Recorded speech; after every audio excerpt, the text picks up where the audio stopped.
दोस्तों, आज की कहानी एक ऐसे लड़के की जो अपनी मेहनत और लगन से नामुमकिन को मुमकिन कर दिखाया। साइबर कैफे में बैठा हमारे कहानी का नायक राहुल डेली मिलर न्यूज़पेपर पढ़ने में व्यस्त हैं। तभी, यार तुझे थोड़ी सी अंग्रेजी आती है तो इसका ये मतलब थोड़े ही है कि तुम हम पर धौंस जमाने लगो।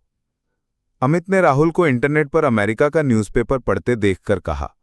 राहुल ने जवाब देते हुए, नहीं यार, रोजगार तो कुछ है नहीं, इतनी एजुकेशन होने के बाद भी हम बेकार बैठे हैं, तो सोचता हूं कि अमेरिका, हाँ अमेरिका में ही नौकरी ढूंढी जाए। ये मुंह और मसूर की दाल, अपने देश में तो नौकरी मिलने से रही, चले अमेरिका जैसे देश में नौकरी ढूंढने। अमित ने उस बात को काटते हुए कहा, नहीं यार, तुमने मेरी पूरी बात सुनी ही नहीं। कोशिश करने में क्या जाता है, और फिर खाली हैं तो समय का कुछ उपयोग तो कर ही सकते हैं। ज्ञान कभी भी बेकार नहीं जाता, राहुल ने अमित को समझाया। रहने दो अपनी फिलॉसफी, मैं तो चला फिल्म देखने, चलना है तो चल, अमित ने लापरवाही से कहा, पर राहुल ने इनकार कर दिया। राहुल और अमित दोनों ने एमएससी मैथ्स से करने के बाद कंप्यूटर कोर्स किया था। सॉफ्टवेयर इंजीनियरिंग का कोर्स भी उन्होंने कर लिया, लेकिन इसके बावजूद नौकरी नहीं मिली। इसलिए अमित हमेशा चिढ़ा रहता, वो पढ़ाई को बेकार समझने लगा था। लेकिन राहुल सदा अपने ज्ञान को बढ़ाने की कोशिश में रहता। इसके लिए वो सुबह साइबर कैफे में जाकर अमेरिका का न्यूज़पेपर डेली मिलर को पढ़ता। जो कुछ काम का लगे उसे अपनी डायरी में नोट कर लेता, लेकिन अमित जब तब आकर उसे परेशान करता रहता। चलो यार, नई फिल्म लगी है गायब, तुषार कपूर की, क्या इसमें सिर खपा रहे हो? अमित ने उसे जबरदस्ती साइबर कैफे से बाहर ले आया। नहीं यार, मैं नहीं जाऊंगा।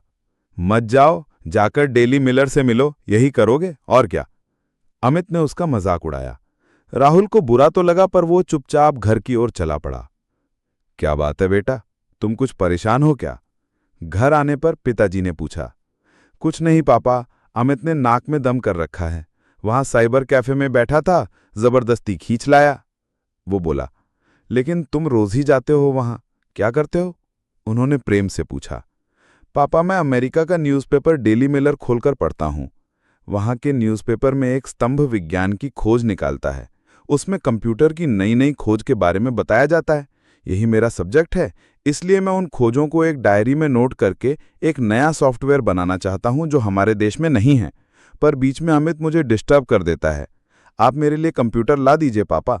जब तक मेरी खोज पूरी ना हो जाए, आप इस बात की चर्चा किसी से ना करें, वरना लोग मजाक उड़ाएंगे। राहुल ने सारी बात पापा से कह सुनाई। ठीक है बेटा, मैं आज ही तुम्हें कंप्यूटर ला देता हूं, फिर तुम आराम से घर में बैठकर रिसर्च कर सकते हो, पापा बोले। राहुल के पापा ने उसका मनोबल बढ़ाते हुए उसे कंप्यूटर ले दिया। अब राहुल रात दिन उसे पे कुछ ना कुछ करता रहता।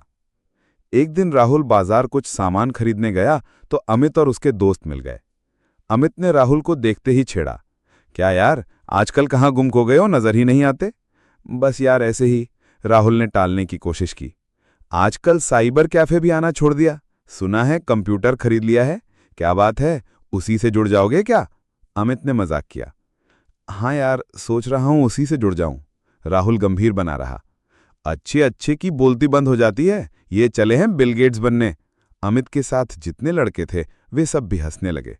राहुल ये सुनकर बेहद दुखी हुआ, लेकिन उसने अपना आत्मविश्वास दिगने नहीं दिया। उसे दिन से दिन रात मेहनत करके उसने एक ऐसा सॉफ्टवेयर तैयार कर लिया जिसमें मैटर की कॉपी स्क्रीन पर आ जाए और मैटर टाइप करने में समय बर्बाद न हो। गणित के सवाल को स्क्रीन पर टाइप करने पर तुरंत उसका हल सामने आ जाए।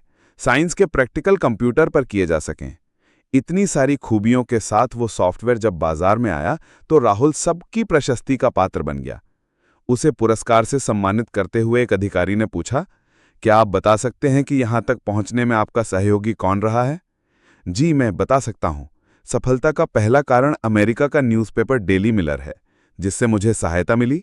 दूसरा मेरे पापा का सहयोग। तीसरा मेरे मित्र अमित की छेड़छाड़ और व्यंग, जो मुझे दुगना उत्साह कर देता, राहुल बोला। अपने व्यवहार पर शर्मिंदा हो अमित राहुल के पास आया और बोला, राहुल, मुझे माफ कर दो, मैं नासमझ था जो तुम्हारा मजाक उड़ाता रहा। अब मैं भी मेहनत करूंगा। मैं समझ गया कि अगर मेहनत करें तो कुछ भी नामुमकिन नहीं है। दोस्तों, इस संसार में कुछ भी नामुमकिन नहीं है, बशर्ते कि हम खतरे को भांपकर दूर खड़े रहकर डर के मारे कांपने के बजाय संघर्ष करने को तत्पर रहें। इस कहानी को संगीता यादव द्वारा लिखा गया है, जो आज के समय मायूस होकर हार मानकर बैठे युवाओं को कुछ हासिल करने की प्रेरणा प्रदान करता है। दोस्तों, यदि आपके पास भी ऐसी कहानी हो तो कमेंट में यस लिखकर जरूर टाइप करें। तब तक के लिए नमस्कार। आप खुश रहें, मस्त रहें।